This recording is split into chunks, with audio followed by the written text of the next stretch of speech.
Hey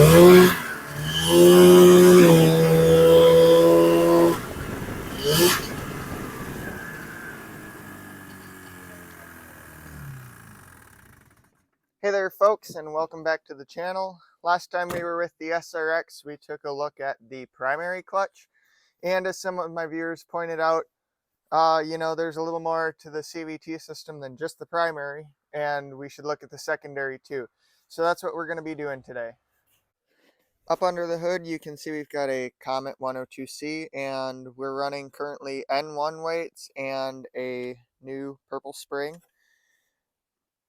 And as some people said before, first of all, my belt's a little long, so we'll change that out to a different belt.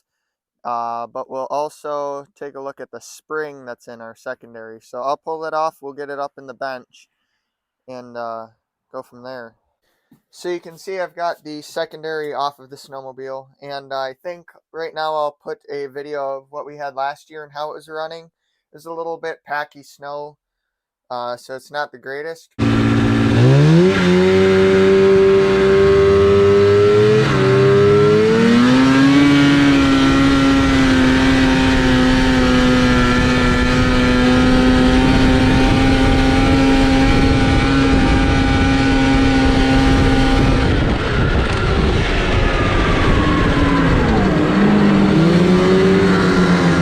So you can see we got pretty good, but it only got up to 8,000 RPM.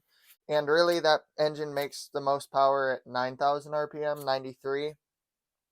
So the maintenance RPM is really controlled by the spring in here. If the secondary spring is weak, it's going to lower our RPM. So unfortunately, this yellow spring is no longer available through Yamaha. So we've got kind of a replacement. This is for a VMAX 540 from 1984. We'll still install it in the same hole and configuration, so we'll have the same pre-tension. But let's put this in there and see how much of a difference we actually get if we can get her up to 9,000 RPM where it's happy. Taking these clutches apart is fairly simple. There's just a little snap ring up here that holds them together. So we'll take that off. Careful not to lose it.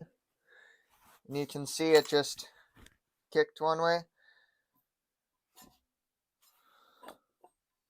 Okay, so we were in hole number 3.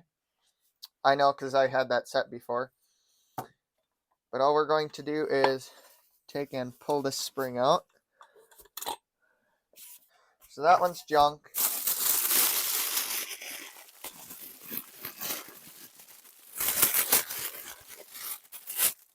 I've got our new spring. It's got this purple mark on it. So if you can see, there's a hole here that our spring tab is going to index into. So I'll just install that quick. Okay, you want to make sure it seats down all the way. We'll put that back on. Okay, and then we're also looking for hole number 3. So right here, we got 1, 2, 3, 4. So I want to make sure I'm in hole number 3. Then once we've got it lined up into hole number 3, we need to take and rotate it 90 degrees backwards and press it down.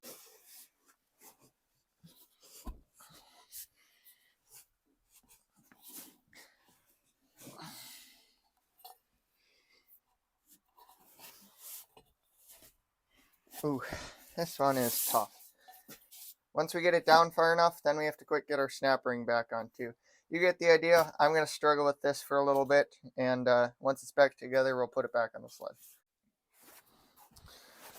Alrighty, so I got it back together the first time after I turned the video off, naturally.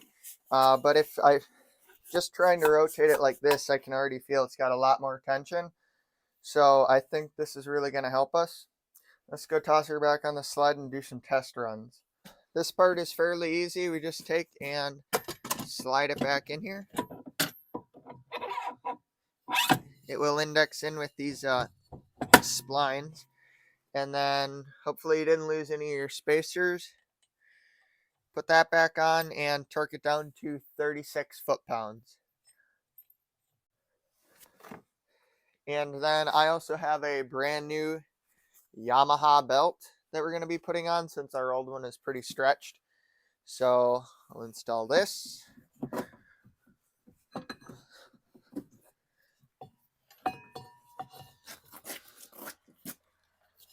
Yeah, that's definitely a lot harder getting that on.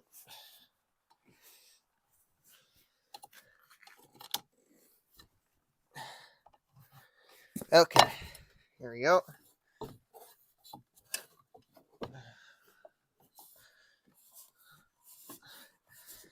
There we go. That should really wake things up. I'll get that torqued down and then we'll head out. M1 weight, purple spring, new secondary screw.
Boy, did that one little spring really wake this thing up.